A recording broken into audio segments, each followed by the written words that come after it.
Ration கடையில் entry போட்டு சர்க்கரை பச்சரிசி வாங்கிட்டு வர சொன்னாங்க. நானும் போயிட்டு ரேஷன் கடையில் போய் சுகர் இருக்காயா அப்படின்னு கேட்டேன். லோடு இன்னும் வரலனே அப்படின்னா. சரி ஓகே அப்படின்னு சொல்லிட்டு வந்துட்டேன். ரெண்டாவது நாளும் போய் கேட்டேன். அண்ணே இன்னும் லோடு வரலனே அப்படின்னா.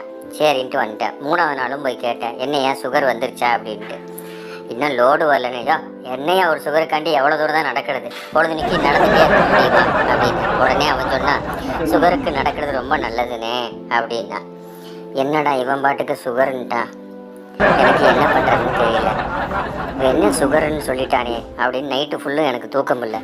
ஒருவேளை நமக்கு சுகர் இருக்குமோ இருக்காதோ, சுகர் இருக்குமோ இருக்காதோ அப்படின்னு யோசிக்க தோணிடுச்சு. காலையில் எழுந்திரிச்சது கொஞ்சம் தூரம் நடந்து வாக்கிங் போயிட்டு இருந்தேன். வாக்கிங் போகிறப்ப அப்போ என் பழைய நண்பர் ஒருத்தன் பார்த்தான். என்னடா முகமெல்லாம் ஒரு மாதிரியாக வாடி இருக்குது, திடீர்னு என்னடான்னா ரொம்ப ஒரு மாதிரியாக இருக்க, சோகமாக இருக்க மாதிரி இருக்க, உனக்கு ஏதோ சுகர் எதுவும் இருக்குமாடா, என்னன்னு பாடுறா, செக் பண்ணுறா அப்படின்ட்டா. அவன் சொன்னது எனக்கு பகிர்னு தூக்கி வாரி போட்டுருச்சு. என்னடா எப்படி சொல்கிற அப்படின்னு. செக் பண்ணி பாடுறான் முதல்ல, நான் சொல்கிறது விளையாட்டா நினைக்காத அப்படின்ட்டான். என்னடா அவன் இருந்தாப்புல இப்படி சொல்லிவிட்டான் அப்படின்னு சொல்லிட்டு சரின்னு சொல்லி அப்படியே வீட்டில் வந்து அப்படியே கட்டிலில் அப்படியே உட்காந்து கொஞ்சம் நேரம் மூச்சு வாங்கிட்டு இருந்தேன். இப்படி வாக்கிங் போனேன்டி, இந்த மாதிரி என் நண்பன் ஒருத்தர் வந்து சுகர் இருக்குமா என்னன்னு பாரியா அப்படின்னு சொல்லிவிட்டான் அப்படின்னு என் மனைவி கிட்ட சொன்னேன். அந்த அம்மாவும் சொல்லிச்சு, ஆமாங்க அந்த ஒரு 4-5 நாளாக உங்களை பார்த்துக்கிட்டு இருக்க, நிறைய மாற்றங்கள் இருக்குது, ரொம்பவும் இதாக தான் இருக்கீங்க, உடல் ரீதியாக நிறைய மாற்றங்கள் இருக்குங்க, எதுக்கு செக் பண்ணி பாருங்கன்னாங்க. என்னடா வம்பா போயிட்டுது, ரேஷன் கடைக்கு போனது ஒரு குத்தமா அப்படின்ட்டு சரி இவங்க எல்லாரும் செக் பண்ணி பார்க்க சொல்கிறாங்க, போய் செக் பண்ணி பார்ப்போம் அப்படின்னு பார்த்தா சுகர் இருந்தது, 250 இருந்தது. டாக்டர் என்ன சொல்லிட்டாரு, வாக்கிங் போகிறது ரொம்ப நல்லதுன்ட்டாரு. சரி அப்புறம் என்ன பண்ணுறதுன்னு எனக்குன்னு தெரில. அடுத்த நாள் காலையில் வாக்கிங் போனேன்.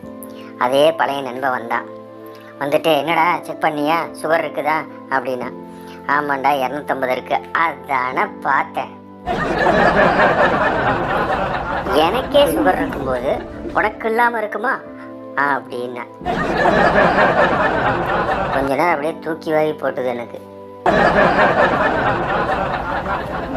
ஒரு காட்டில் சிங்கம், நரி, கரடி இந்த 3 இருந்தது.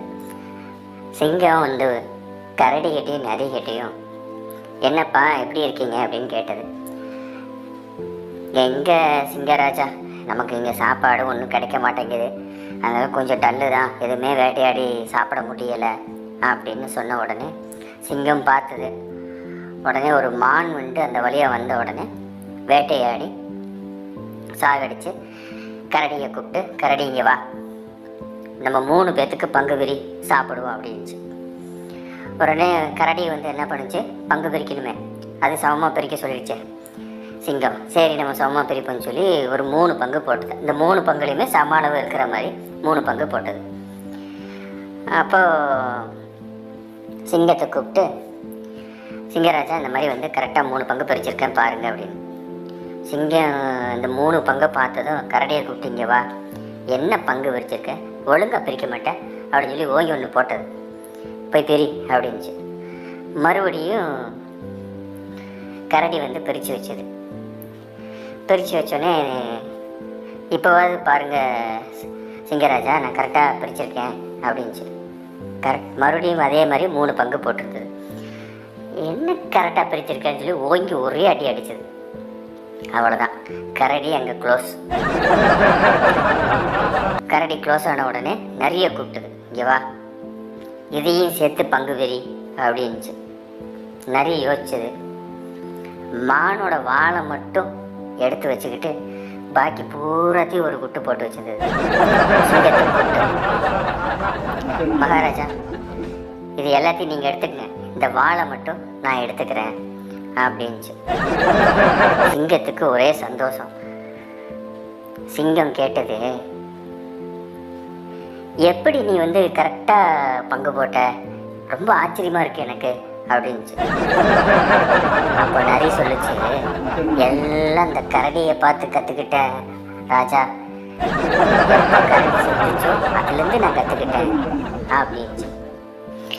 அப்போ சிங்கம் கேட்டுச்சு, என்ன அப்படி நீ வந்து கற்றுக்கிட்ட கரடிட்டு இருந்து ஆ? நரி சொல்லுச்சு, ராஜா, கறி முக்கியமா வாழ்க்கை முக்கியமான்னு வர்றப்போ வாழ்க்கை தான் முக்கியம் அப்படின்னு யோசித்தேன் அப்படின்ச்சு.